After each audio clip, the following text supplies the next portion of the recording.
kepada Sehalim kita. Terima kasih di atas nikmat bakti yang telah anda curahkan selama lebih daripada 30 tahun berkhidmat sebagai seorang guru.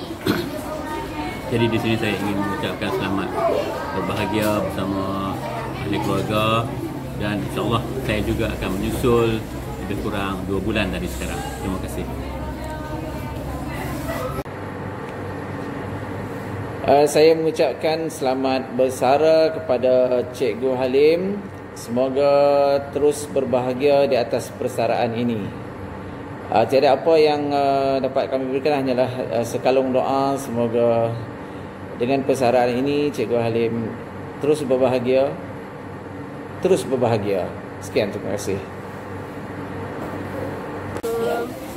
Saya mengucapkan selamat bersara kepada Sehalim. Semoga berbahagia bersama keluarga tersayang.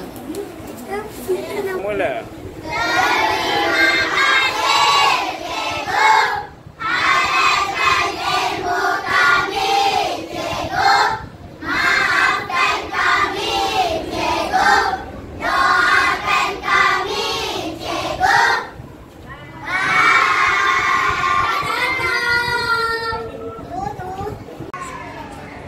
Saya mengucapkan selamat bersara untuk Sehalim. Semoga berbahagia bersama keluarga tercinta.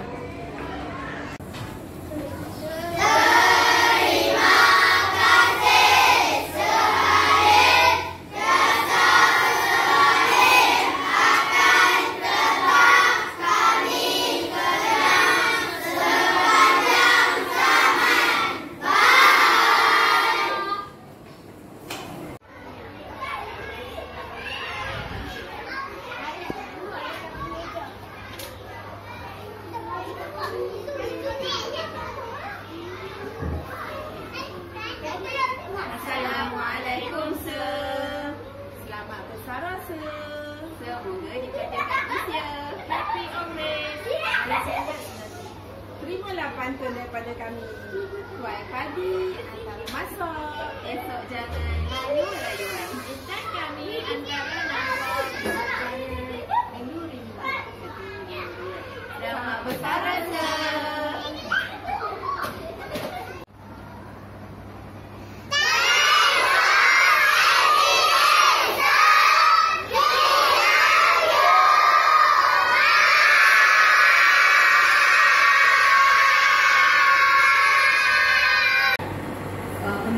Hello, Mr. Halim.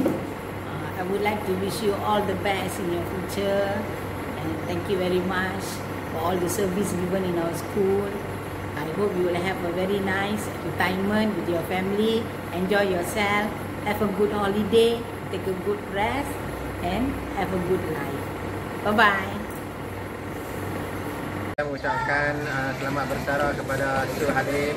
Semoga dengan persaraan ini dapat bersama keluarga, dan didoakan semoga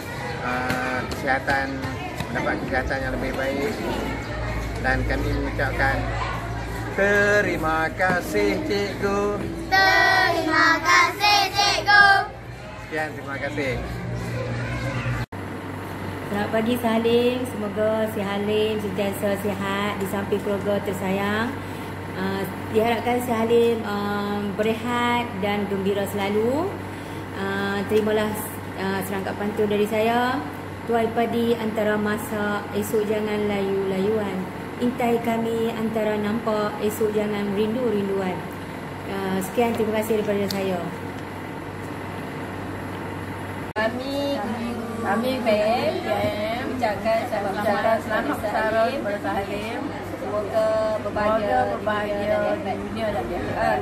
Amin. Kami dari Moji ingin mengucapkan selamat bersara kepada Sehalim. Semoga murah rezeki, panjang umur, sehat